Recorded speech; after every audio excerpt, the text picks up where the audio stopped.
Next example is example number 2. Factor out 3x to the power of 5 plus 4x to the power of 4 minus x squared. So what are we going to do? First, we are going to find the GCF. So find the GCF. What is the GCF of 3x to the power of 5, x to the power of 4 minus 5x squared? So you write down. If you are very good already and you can know the GCF, it is okay that you don't write like this anymore. You go directly to the answer. So for review's sake, we are going to write the expanded form of each term. So factors of 3, so that's 3 times 1. We don't write 3 anymore. You have 3 times how many x's? There are 5. And then factors of 4, you have 4 times how many x's? 4. And then the last one, you have 5. How many x's? 2. You might ask why 3, 4, and 5 are not aligned together. They are not aligned because they are not common to each other. So the next step is you are going to find the common terms. What are the common terms? You have x. What else? What else? You also have 6. X. Do we have another factor? No more. So the next step is you are going to write your common factor. What is your common factor? You have x times x. Combining together, that is x squared. Now remember, x squared is your first factor. For the second factor, we are going to divide the given polynomial by the GCF.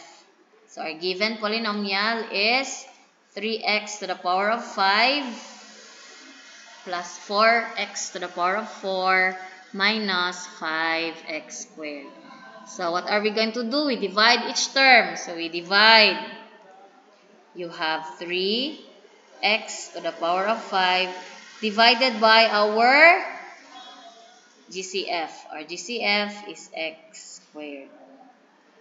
Next, you have plus 4x to the power of 4 divided by our GCF. What's our GCF?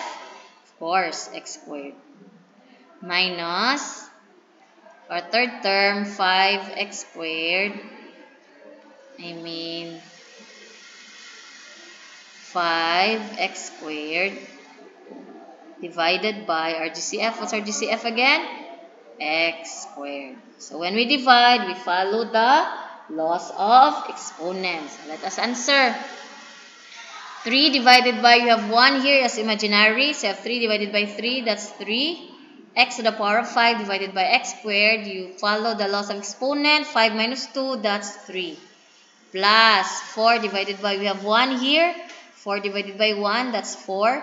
X to the power of 4 divided by x squared. Follow the laws of exponent. 4 minus 2 is 2. And lastly, 5 divided by 1 is 5. And then x squared divided by x squared is 0, which is 1. 5 times 1 is 5. Now, this one, the quotient, 3x, the quotient, 3x cubed plus 4x squared minus 5 is our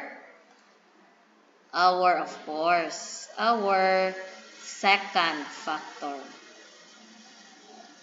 So what is the factored form? What is the factored form of 3? What is the factored form of 3x to the power of 5 plus 4x to the power of 4 minus 5x squared? What is the factored form? So first, you write your first factor. What is our first factor?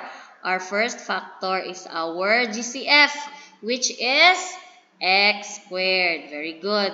So we write x squared as our first factor. write x squared. What is our second factor? You enclose our second factor in a parenthesis. Our second factor is the quotient of the given polynomial divided by the GCF. So the quotient is 3x cubed plus 4x squared minus 5. Enclose that in a parenthesis. This is now our final answer. Okay, so for the final example, let us have example number 3.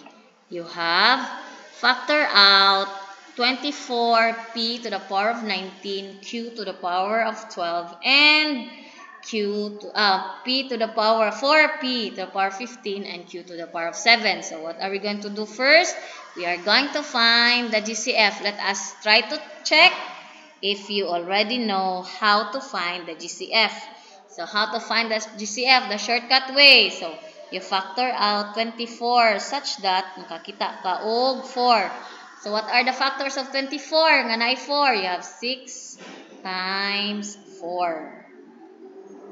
Now then you have 4p to the power of 19, q to the power of 12. Plus, we do not write or factor out 4 anymore. So that's 4p to the power of 15, q to the power of 7. Now, how to find our GCF? First, we look at the numerical coefficient. What is the common sa numerical coefficient? 4 in the first term and 4 sa second term. So you write 4. Next, for the variable, you choose the variable with the least exponent, pinakagamay nga exponent. You look at the exponent of p in the first term and the exponent of p in the second term. What is the smallest exponent? Very good, 15. So that is your GCF. For q, again, you look at the exponents in the first term and the exponent in the second term. Asa man yung pinakagamay? 7. So you write 7.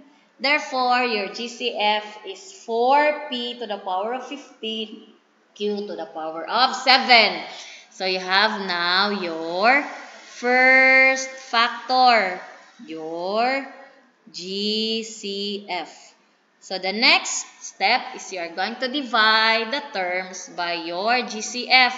So you divide 24p to the power of 19, q to the power of 12 by your GCF. What is the GCF? The GCF is 4p to the power of 15, q to the power of 7. Next term, plus 4p to the power of 15, q to the power of 7. Divided by your GCF, 4p to the power of 15, q to the power of 7. Nganong ang pinakagamay man nga exponent atong gamiton? So that when we divide the terms and we add the exponents, dili ma-negative ang answer. So again, we divide now. You have 24 divided by 4 will give us 6.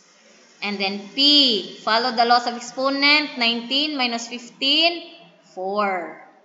And then q, follow the laws of exponent, 12 minus 7, 5.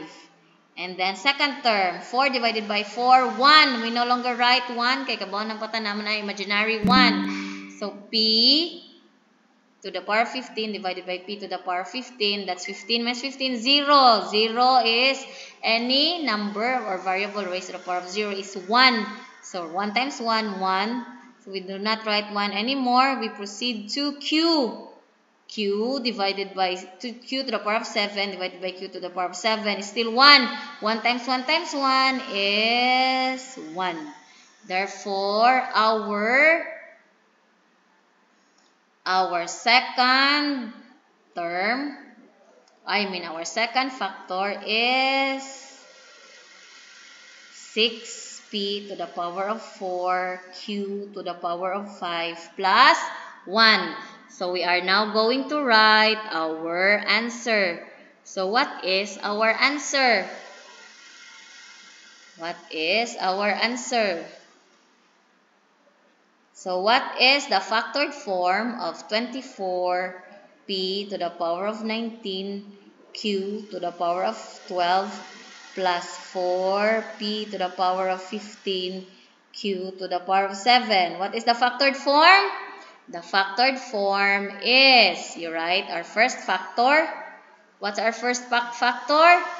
4p to the power of 15, q to the power of 7. Then enclose the parentheses, you write your second factor, 6p to the power of 4, q to the power of 5 plus 1. So you have now your factored form of the expression 24p to the power of 19, q to the power of 12 plus 4p to the power of 15, q to the power of 7. So I hope everything is clear now.